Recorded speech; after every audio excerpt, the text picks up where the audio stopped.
Hello students, welcome to GA Max. Chapter 8 Vector Algebra la exercise 8.4 la question number 10 நம்ம solve பண்ணலாம். Vector Algebra chapter la இங்க என்ன கொடுத்திருக்காங்க அப்படின்னா find the angle between the vectors அப்படின்னு கொடுத்திருக்காங்க. 2 vectors கொடுத்திருக்காங்க.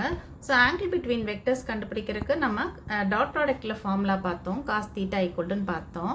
ஆனா இங்க என்ன கொடுத்திருக்காங்கன்னா using vector product ன்னு கொடுத்திருக்காங்க. vector product யூஸ் பண்ணி angle between vectors போட சொல்லியிருக்காங்க. So நம்ம அந்த definitions இதெல்லாம் பார்க்கும்போது vector product உடைய definitions formulaலாம் பார்க்கும்போது இதுக்குரிய formula நம்ம பார்த்தோம். அதை கொடுத்திருக்கிற vectors a vector b vector ன்னு எழுதிக்கங்க. And let theta be the angle between the vectors a vector and b vector ன்னு எழுதிக்கங்க. இப்போ வந்து formula எழுதிக்குவோம்.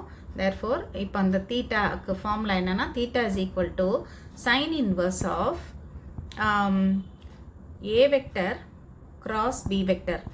Okay, numeratorல magnitude of a vector cross b vector divided by denominatorல magnitude of a vector into b magnitude of b vector இதுதான். Okay, so இப்போ நம்ம என்ன பண்ணலாம் அப்படின்னா a vector cross b vector முதல்ல கண்டுபிடிச்சிக்கலாம். அப்புறம் magnitude of a magnitude of b கண்டுபிடிச்சி இதில் சப்ஸ்டிட் பண்ணிடலாம்.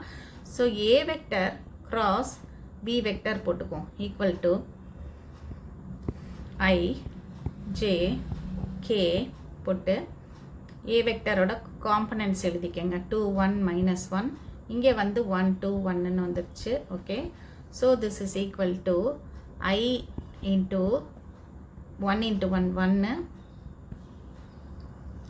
and minus of minus 2 plus 2 வந்துரும் minus j into 2 into 1 2 2 into this one 2 and இந்த 2 எழுதிக்கலாம். and இங்கே வந்து minus of 1 into minus 1 that is plus 1 ஆயிரும். அப்போ plus 1. next k vector k cap into 2 into 2 4 minus 1 into 1 1. okay, so இங்க என்ன வந்துரும் 4 minus 1 ன்னு வந்துரும். so this is equal to 3i minus 3j plus 3k. okay, so எப்பவுமே வந்து magnitude இதுக்கு போடுறதுக்கு முன்னாடி என்ன பண்ணிருங்க, காமன் ஃபேக்டர் இருந்தால் அதை வெளியே எடுத்துட்டு போடுங்க. அப்போ தான் உங்களுக்கு ஈஸியாக இருக்குது. இப்போ இந்த ப்ராப்ளத்தை பொறுத்தவரையில் இந்த வெக்டரில் சின்ன சின்ன வேல்யூஸாக இருக்குது, 3 இந்த மாதிரி தான் இருக்குது. பட் சம்டைம்ஸ் பெரிய வேல்யூஸ் இருக்கும். அப்போ நீங்கள் காமன் ஃபேக்டர் வெளியே எடுத்துட்டு மேக்னிடியூட் போட்டிங்கன்னா தான் உங்களுக்கு வந்து மேக்னிடியூட் போடுறது ஈஸியாக இருக்கும். இல்லைனா பெரிய பெரிய நம்பர்ஸை ஸ்கொயர் பண்ணி ஆட் பண்ணிட்டு இருக்கிற மாதிரி இருக்கும். So this is equal to இப்போ வந்து மேக்னிடியூட் போடும்போது நமக்கு என்ன பண்ணிடலாம், இந்த 3 அப்படியே வச்சுக்கலாம், இதை மட்டும் போட்டுக்கலாம். 1 square plus minus 1 square plus 1 square. Okay, so this is equal to 3 root 3. Okay, இப்போ மேக்னிடியூட் ஆஃப் ஏ வெக்டர் போட்டுக்கலாம். Magnitude of a vector is equal to என்ன ஆயிரும், நமக்கு ஏ வெக்டர் இருக்குல்ல, நமக்கு இதுதான் a வெக்டரோட காம்பனன்ட்ஸ், இது b வெக்டரோட components. So magnitude of a vector will be root of 2 square plus 1 square plus minus 1 square. Okay, root of 4 plus 1 plus 1 equal to root 6ன்னு வந்துடும். ஓகே, அடுத்தது வந்து magnitude of b vector is equal to root of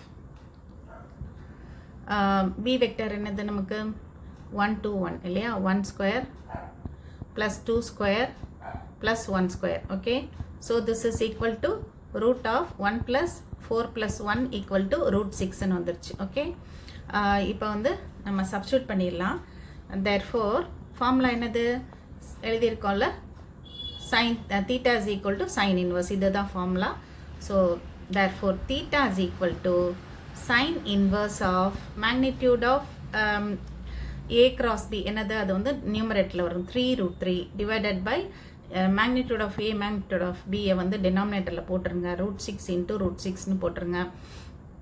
and this is equal to sine inverse of root 6 into root 6 என்ன ஆயிரும், நமக்கு 6 ஆயிரும் இல்லையா. So இது ரெண்டையும் கேன்சல் பண்ணிடுங்க, ரூட் 3/2ன்னு வந்துடும். So this is equal to sine inverse of root 3/2. Okay, நமக்கு வந்து sin theta எப்போ √3/2 இருக்கும்னு தெரியும். sin 60 தான் √3/2ன்னு தெரியும்.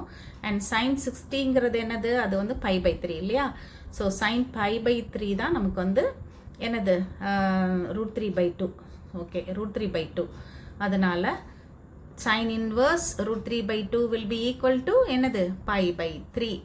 sin theta எப்போ வந்து √3/2 இருக்கும் அப்படின்னா when it is π/3. okay, so therefore theta is equal to π/3, right. இதுதான் angle between the two vectors. அதுதான் நம்மளுக்கு கேட்டிருக்காங்க. ஓகே ஸ்டூடெண்ட்ஸ், இந்த கொஸ்டின் வந்து ஆங்கிள் கண்டுபிடிக்கிறது எப்போவுமே இம்பார்ட்டன்ட் தான், கேட்பாங்க எக்ஸாம்ஸில். டாட் ப்ராடக்ட் எதுவுமே கொடுக்கலன்னா cos theta formula dot product வச்சு பண்ணுங்கள். ஸ்பெசிஃபை பண்ணி இந்த கொஷின் மாதிரி யூஸிங் வெக்டர் ப்ராடக்ட்னு கொடுத்துருந்தாங்கன்னா நீங்கள் இந்த சைன் தீட்டா ஃபார்முலா வச்சு தான் பண்ணணும். Okay students, will continue in the next video.